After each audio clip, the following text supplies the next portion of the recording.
రంగారెడ్డి జిల్లా సదాశివపేట పట్టణం 8వ వార్డులో జగ్గారెడ్డి కుమార్తె జయారెడ్డి ముమ్మరంగా ప్రచారం నిర్వహించారు.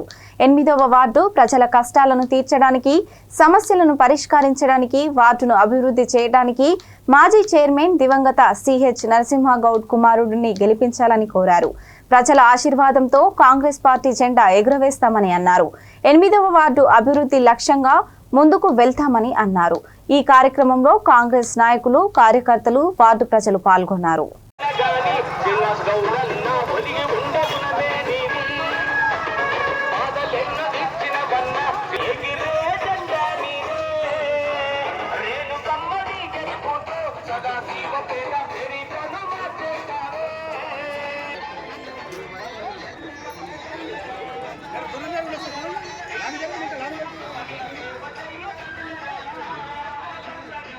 रील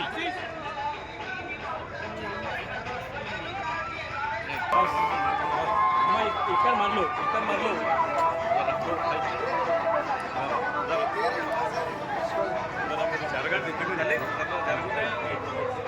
जय कांग्रेस जय कांग्रेस जय कांग्रेस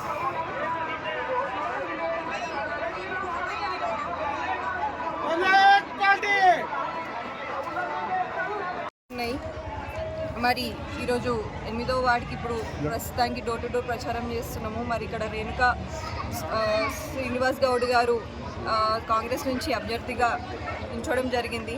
మరి ఇక్కడ ఈ వార్డులో చాలా మటుకు రోడ్లు బాగాలేవు.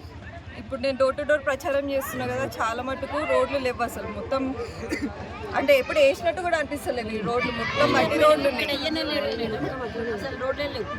మరి మనకి జగ్గారెడ్డి గారు ఏం చెప్పిందంటే, మున్సిపాలిటీ ఎలక్షన్స్ అయిన తర్వాత రేవంత్ రెడ్డి గారి దగ్గరికి వెళ్ళి మరి ప్రతి వాడికి 8 కోట్ల ఫండ్ తీసుకొచ్చి ప్రతి వాడికి కూడా డెవలప్మెంట్ కోసం 8 కోట్ల ఫండ్ తీసుకురావడం జరుగుతుంది. మరి నేను ఇక్కడ ప్రజలకు అదే చెప్తున్నా, ప్రతి పార్టీ వచ్చి ఓట్లు అడుగుతారమ్మా. మరి కాంగ్రెస్ ప్రభుత్వం ఉంది, మరి ఇక్కడ మన కాంగ్రెస్ చేతి గుర్తుకి మనం ఓటేస్తే మరి మనం గెలిపించుకుంటే మనకి ఏంటంటే పనులు సులువుగా అవుతాయి. మనకు ప్రభుత్వం ఉంది, జగ్గారెడ్డి గారు ఉన్నారు, మరి మన వార్డులో కాంగ్రెస్ పార్టీ అభ్యర్థి ఉంటే మనకు పనులు సులువుగా అవుతాయి. మనకి డ్రైనేజ్ పనులు కానీ, రోడ్ల పని కానీ, స్ట్రీట్ లైట్ కానీ, చాలామంది రెంట్లకు ఉంటున్నారు. వాళ్ళకి రెంట్ కూడా కట్టుకోలేని పరిస్థితిలో ఉన్నారు. ఎన్నో ఏళ్ళుగా సదాశివపేటలో ఉంటున్న వాళ్ళు ఉన్నారు.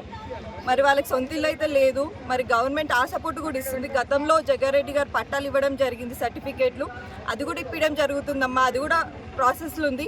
మరి ఎవరికైతే సర్టిఫికేట్ ఇవ్వలేదో, రాలేదో గతంలో ఉన్న వాళ్ళకి ఇవ్వడం జరుగుతుంది. మరి లేని వాళ్ళకి కాంగ్రెస్ ప్రభుత్వం నుంచి ఇందిరమ్మ పథకం పైన వాళ్ళ పేరు పైన ఇల్లు లేకపోతే స్థలం ఇచ్చి మరి ఈ రోజులలో ఇల్లు కట్టుకోవడం కూడా చాలా కష్టమైన పని.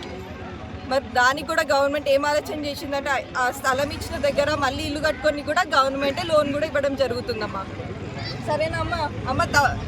మీకు తెలిసిన వాళ్ళందరూ కూడా చెప్పండి, కాంగ్రెస్ పార్టీకి చేకూర్తుకు వేయించుకొని మనకు కావాల్సిన పనులు దగ్గరుండి మన లీడర్తో చేయించుకుందామని చెప్పండి. సరే, ఏం లేవు మేడం ఇక్కడ. అవును, నాకు కనిపిస్తున్నాయి. నేను డోర్ టు డోర్ తిరుగుతున్నాయి కదమ్మా, కనిపిస్తూనే ఉన్నాయి కళ్ళకి. అందుకే సారే అందుకే గతంలో మీరు వేరే పార్టీకి, వేరే వ్యక్తులకు కూడా మీరు అవకాశం ఇచ్చి